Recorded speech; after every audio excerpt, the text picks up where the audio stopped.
Señor, enséñanos a orar, enséñanos a amar, para que se haga en mí tu voluntad. Te doy gracias porque has hecho demasiado, que por mí hasta tu sangre has derramado.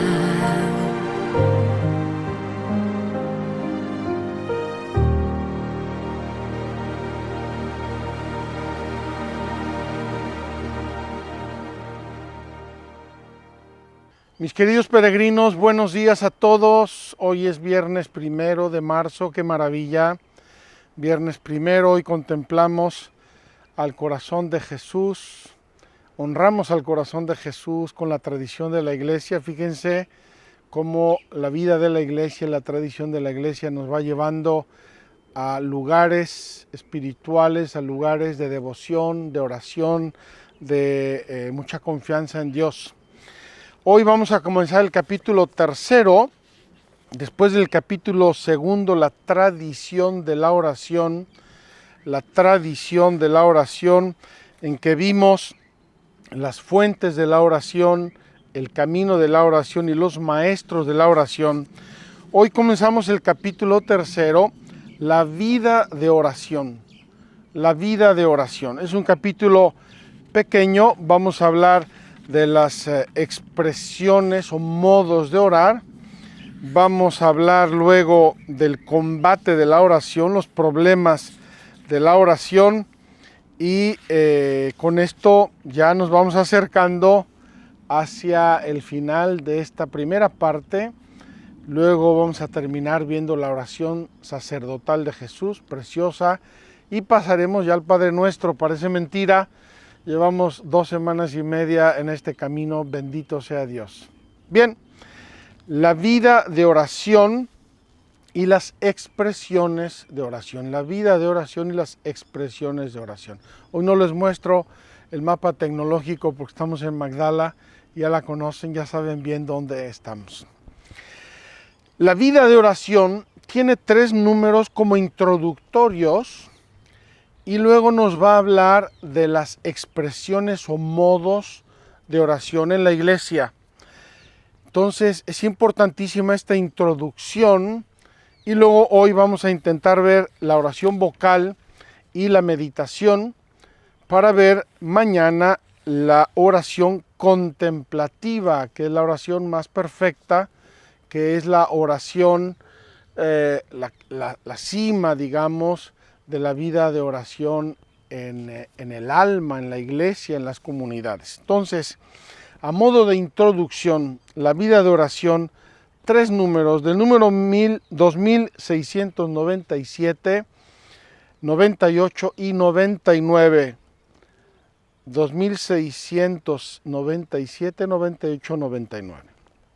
Primera cosa, la vida de oración en la iglesia, la vida de oración en la fe, la vida de oración en la práctica religiosa, se identifica con un modo de ser, con un modo de vivir.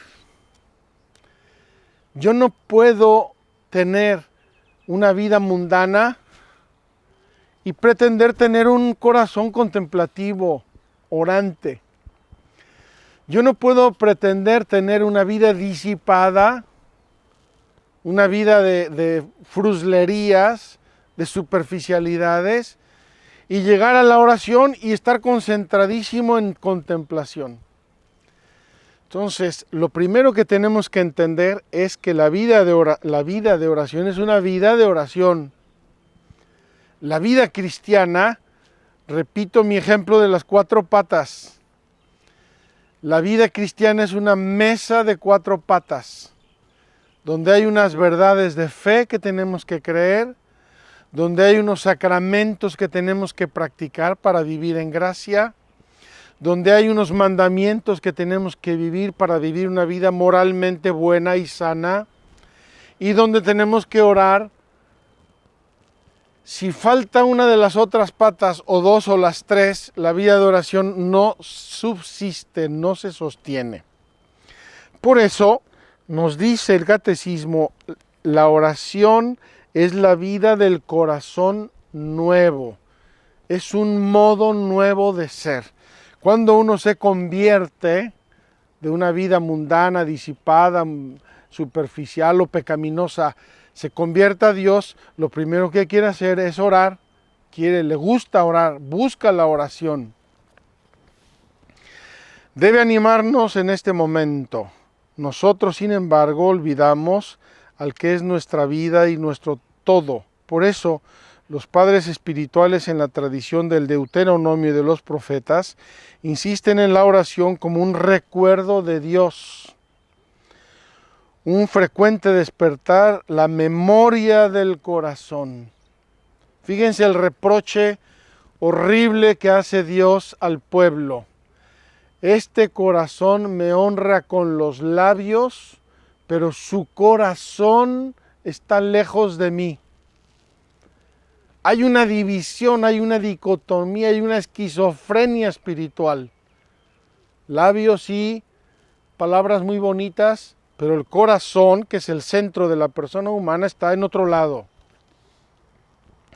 Es necesario acordarse de Dios más a menudo que de respirar, dice San Gregorio Nacianceno. Hay que pensar más en Dios que respirar. Ojalá pensáramos en eso.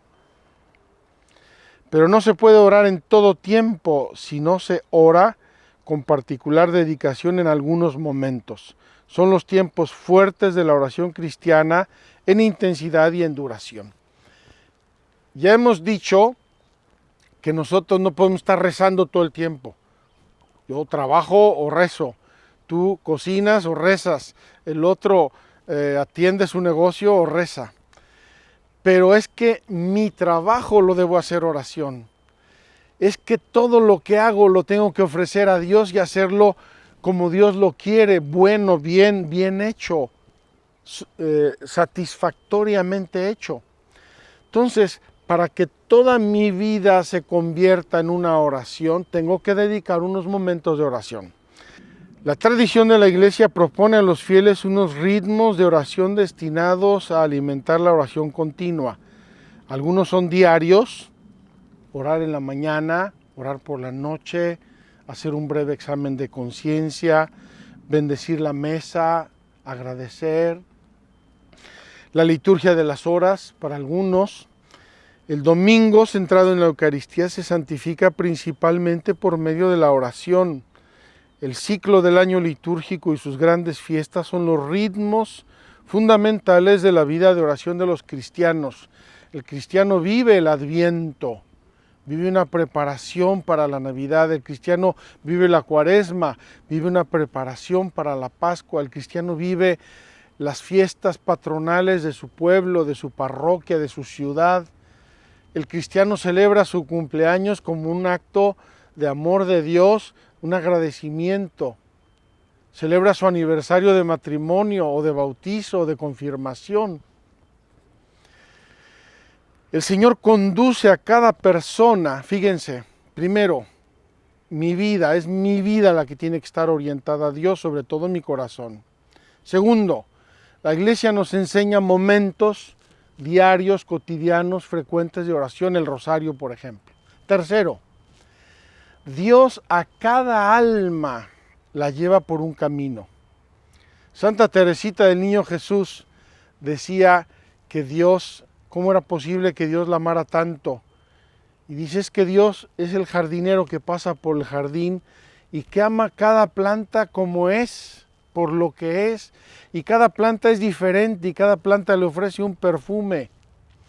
Entonces Dios realiza la obra de la oración en cada persona y para esto se vale de 1000 cosas, una enfermedad, un triunfo, una familia, un encuentro, una experiencia, una peregrinación, 1000 cosas para que Dios me vaya conduciendo por el camino de la oración. Cada fiel le responde según la determinación de su corazón y las expresiones personales de su oración. No obstante, la tradición cristiana ha conservado 3 expresiones principales de la vida de oración, 3 modos de orar. Entonces, una vida que tiene que estar orientada a Dios, más o menos, con más o menos fervor, con más o menos sentido religioso. 2. La iglesia nos enseña los rudimentos de la oración y lo de una vida normal cristiana de oración. 3. Dios en cada alma realiza un trabajo diverso. Algunos los llama, dice Santa Teresita, a hacer flores, a otros llama a hacer pasto, a otros lo llama a hacer un grande árbol. Cada alma tiene su propio camino en la relación con Dios. Pero, en todo caso, la oración se expresa de 3 modos. Y aquí vamos a comenzar con los primeros modos de oración. Espero que podamos ver hoy 2 y mañana vemos el tercero, que es maravilloso. El primero es la oración vocal, es decir oraciones. Y así cuando los discípulos le preguntan a Jesús, enséñanos a orar, Jesús les va a enseñar una oración vocal. Padre nuestro que estás en los cielos, santificado sea tu nombre. Cuando uno se acerca a un maestro y me enseña a orar, normalmente comenzará con oraciones vocales. ¿Por qué? Es importantísimo esto. Quiero poner juntas 2 o 3 realidades importantes. Primero, Dios se hizo verbo, Dios se hizo palabra. La palabra de Dios. Dios nos habla y nosotros hablamos con Él, le respondemos. Por eso la Sagrada Escritura es palabra, son palabras. Primera cosa. Segunda cosa, el sistema operativo del cerebro humano, a ver si me cachan esta imagen, el sistema operativo del cerebro humano es el lenguaje. Por eso el niño cuando empieza a pensar, empieza a hablar, y en la medida en que va desarrollándose su uso, primero es un mimetismo, repite, pregunta, está repitiendo lo que le dicen los demás, ma, pa, mamá, ya dijo mamá, saltan los papás de alegría. Así llega el niño en un mimetismo hasta que llega al uso de razón, es decir, ya absorbió tanto lenguaje que su cerebro ya puede funcionar por sí mismo, ya puede pensar, ya puede razonar. El niño llega al uso de razón, es decir, ya entiende las cosas. Entonces, fíjense la importancia de estos 2 principios. Que Dios se haya hecho palabra y que el sistema operativo del ser humano sea el lenguaje, es que estamos hechos el uno para el otro. No de modo exclusivo, yo no puedo estar leyendo la Biblia todo el día, quede claro. Pero Dios se hizo palabra para embonar en mi cerebro, en mi vida, en mi modo de pensar, de razonar, de sentir, de desear, de imaginar, porque el sistema operativo de mi cerebro es el vocabulario, el lenguaje. Esto tiene mucho que ver con la vida de oración. Quien está habituado a un lenguaje sereno, educado, fino, razonado, está predispuesto positivamente a la oración. Quien está educado en un lenguaje morboso, violento, erotizado, vulgar, obviamente va a encontrar mucho tropiezo en su vida de oración. ¿Por qué? Porque la palabra de Dios es como un coche que va en un camino lleno de piedras y de zanjas. Entonces, el primer modo de orar es la oración vocal. Son oraciones, son frases que yo le digo a Dios porque las conozco, las repito o porque me salen del corazón. Yo voy al sagrario, me meto ahí de rodillas y le digo, Jesús, aquí estoy, buenos días, acompáñame, confío en ti, enséñame, ayúdame a tratar a una persona, ayúdame con mi examen, ayúdame con mis hijos, ayúdame en mi trabajo, te agradezco por esto. Estoy hablando con Él, aunque solamente sea de modo mental, estoy hablando con Él y Dios, que ve en lo secreto, escucha mi oración. Entonces, son palabras pensadas o expresadas verbalmente, vocalmente, son palabras. La oración vocal es un elemento indispensable de la vida cristiana. A los discípulos atraídos por la oración silenciosa de su maestro, les enseña una oración vocal. Fíjense, Jesús enseña expresamente lo que él pensaba. Lo pensaba con palabras. Ahora bien, es necesario que a nuestras palabras correspondan nuestros pensamientos, emociones, afectos y sentimientos. Qué fácil es ir a la iglesia, meterte a la iglesia, estar escuchando pasivamente y pensando en 10,000 cosas. Este pueblo me honra con los labios, pero su corazón está lejos de mí. Tenemos que tratar de reflexionar lo que decimos, de que nos salga verdaderamente del corazón y no simplemente repetir como loros, decía mi madre, repetir como loros frases o expresiones que ni sabemos lo que estamos diciendo. Esta necesidad responde también a una exigencia divina.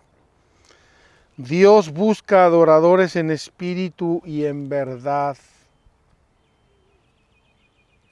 No es lo mismo que yo ponga una grabadora con una oración maravillosa a que yo ore a Dios con mi corazón y con mi vida. Si no, mis palabras podrían ser hipócritas, insinceras, rutinarias. La oración vocal es la oración por excelencia de las multitudes, por ser exterior. Nos acomunamos, nos unimos en una comunidad para alabar a Dios, para agradecerle, para pedirle.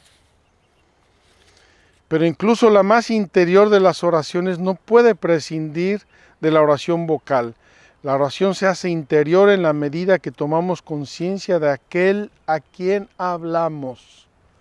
Cuando yo pienso con quién estoy hablando, cuando mi mente y mis palabras están unidas. Por ello, termina el catecismo, la oración vocal se convierte en una primera forma de oración contemplativa. Es decir, yo, aunque esté solamente hablando, estoy pensando, estoy tratando de unir mi mente, mi imaginación a lo que estoy diciendo. Vamos a pasar a la meditación y quiero comenzar, segunda forma, segunda expresión de la oración en la iglesia, la meditación. Oración vocal, meditación, tercera, contemplación, la vamos a ver mañana. La meditación. ¿Qué es meditar? ¿Qué nos dice el diccionario sobre meditar? Me refiero al diccionario de la Real Academia Española. Pensar atenta y detenidamente sobre algo. Meditar es pensar atenta y detenidamente sobre algo. En el caso, obviamente, de la vida de oración, meditar es pensar atenta y detenidamente en Dios, en las cosas de Dios, en mi relación con Dios, en la providencia de Dios, en la acción de Dios en la vida, en la iglesia, en el mundo, en la historia, etc. Entonces el catecismo comienza diciendo, la meditación es sobre todo una búsqueda. Ese pensamiento atento y detenido en las cosas de Dios es porque estoy buscando, estoy cultivando mi alma, estoy cultivando el terreno de mi alma, de mis sentimientos, de mi vida, de mi psicología. El espíritu trata de comprender el porqué y el cómo de la vida cristiana para adherirse y responder a lo que el Señor le pide. Nosotros estamos buscando, ¿por qué? Porque queremos ser mejores. Yo no me pongo a meditar para alejarme de Dios. Me pongo a meditar para acercarme a Dios, para aprender de Él, para conocerlo más. Hace falta una atención difícil de encauzar. Hay que esforzarnos en ese pensar atenta y detenidamente. Normalmente la meditación se hace con un texto de ayuda o de apoyo. Se hace con una grabación. Tengo una meditación que dice un predicador, tengo una poesía, tengo un canto, tengo una lectura, tengo algo que me ayuda y me motiva en ese pensar atenta y detenidamente sobre las cosas de Dios.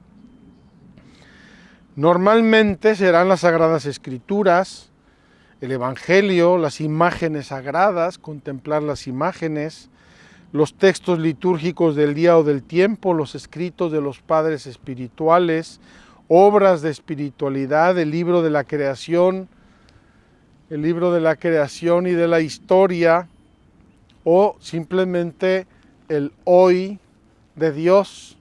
¿Qué está haciendo hoy Dios en mí, en mi vida, en mi familia, en mi mundo, en mi trabajo, en la naturaleza? Meditar lo que se lee conduce a apropiárselo, confrontándolo consigo mismo. Así se abre otro libro. Cuando yo medito y comparo con mi vida, con lo que yo hago y lo que yo vivo, se abre otro libro. Se abre el libro de mi vida. Yo no puedo ser un maestro de oración impresionante, contemplativo, y vivir una vida que no tiene nada que ver con eso.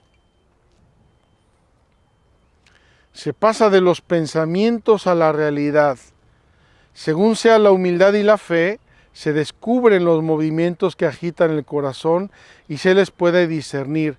Se trata de hacer la verdad para llegar a la luz. Señor, ¿qué quieres que yo haga? Señor, ¿cómo quieres que yo viva esto? Señor, ayúdame a ser mejor. Señor, ayúdame a amarte mejor. Aquí entra, para los que conocen, todo lo que es el discernimiento ignaciano. De una meditación se mueve mi alma y yo discierno esos movimientos. ¿Qué me está pidiendo Dios con la sequedad o con el gusto de la oración, la sequedad o la consolación? Consolación o sequedad se alternan en la vida cristiana, en la vida humana, y eso ayuda a discernir qué es lo que Dios está haciendo en mi vida. En la iglesia se han desarrollado métodos de oración, métodos. Por ejemplo, el modo de sentarse, el modo de respirar, hacer una serie de pasos. Por ejemplo, primero ponerme en la presencia de Dios, segundo, respirar profundo, tercero, métodos. Los métodos son tan variados como los maestros o las escuelas. Y tú puedes inventar un método si te ayuda. Lo importante es orar. Lo importante es que el método no sustituya la oración. Acabé la oración, estoy tenso, estoy cansado, porque tenía yo que seguir 8 pasos, y cuando terminé los 8 pasos ya terminó mi meditación y no medité en nada.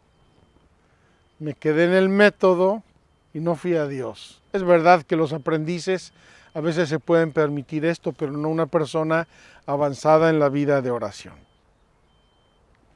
Recuerdo cuando yo era novicio, nos contaban de una historia de un novicio, supongo que será verdad, que le escribió a su madre: mamá, nos están enseñando a orar. Y la mamá le dice: oye, hijo, cuéntame, yo quiero aprender como tú. Entonces el novicio le escribe: pues mira, primero tienes que hacer esto, segundo tienes que hacer esto, tercero esto.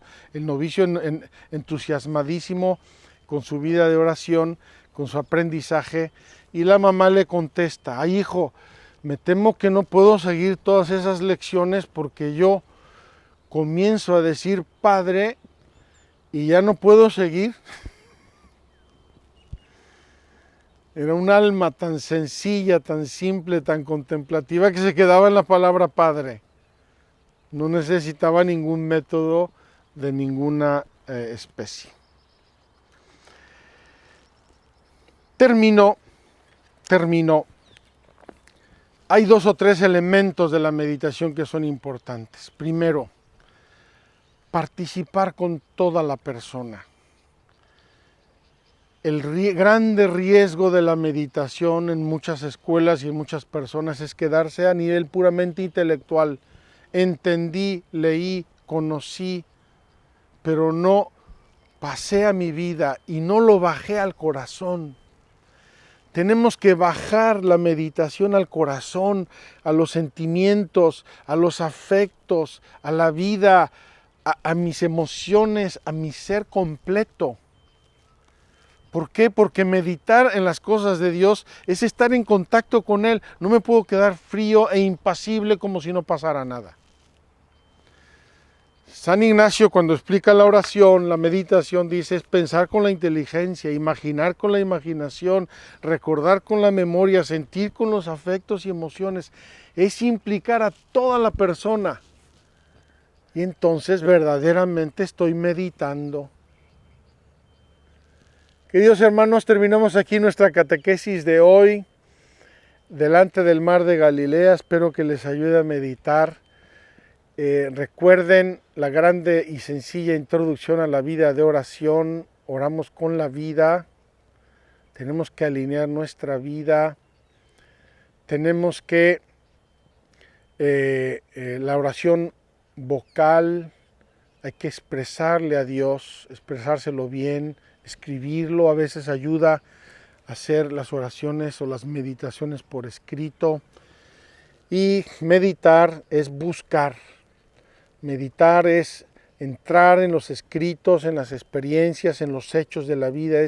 Meditar es buscar para alinear nuestra vida con Dios. Y ojalá que esas meditaciones no se queden en un plano puramente racional, intelectualoide, sino que pasen a todo nuestro ser, sobre todo a nuestro corazón, que amemos las verdades que meditamos, que las sintamos, que nos toquen, que nos lleguen.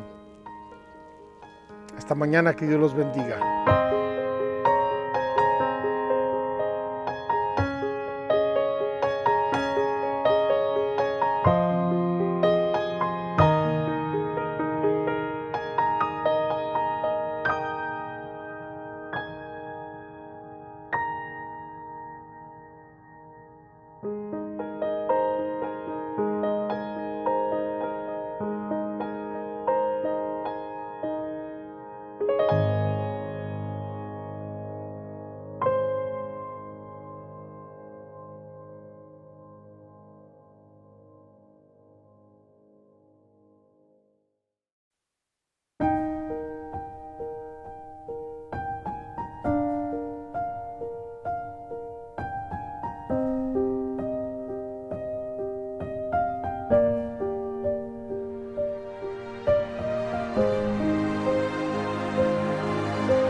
Postrando mis rodillas a tus pies, estarías cuando te necesitará.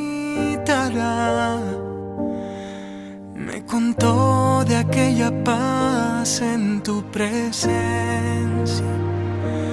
que nos encuentra cuando estamos en tu ausencia. Alguien me dijo que no importa si es la noche o la mañana, que no hay hora para acercarme a ti.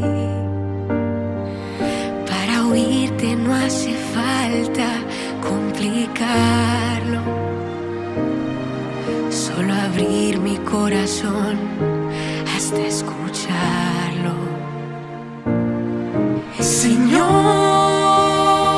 enséñanos a orar, enséñanos a amar, para que se haga en mí tu voluntad. Te doy gracias porque has hecho demasiado, que por mí hasta tu sangre has derramado.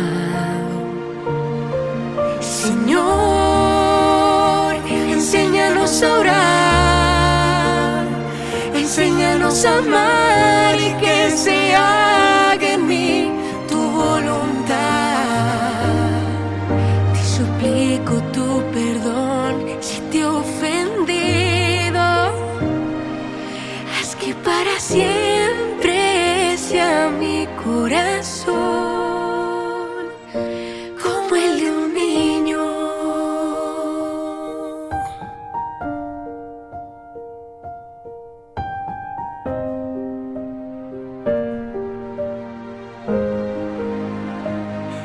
Alguien me dijo que eligiera de tu vida algún misterio, que lo humano también puedo meditarlo. Imaginarte cuando tú estabas jugando, o cuando algo a ti te estaba lastimando. Señor, enséñanos a orar, enséñanos a amar, para que se haga en mí tu voluntad. Te doy gracias porque has hecho demasiado, que por mí hasta tu sangre has derramado.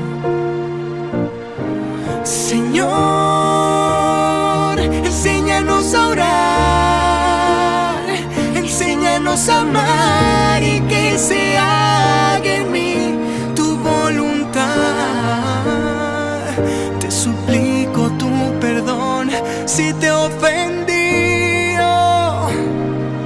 Haz que para siempre sea mi corazón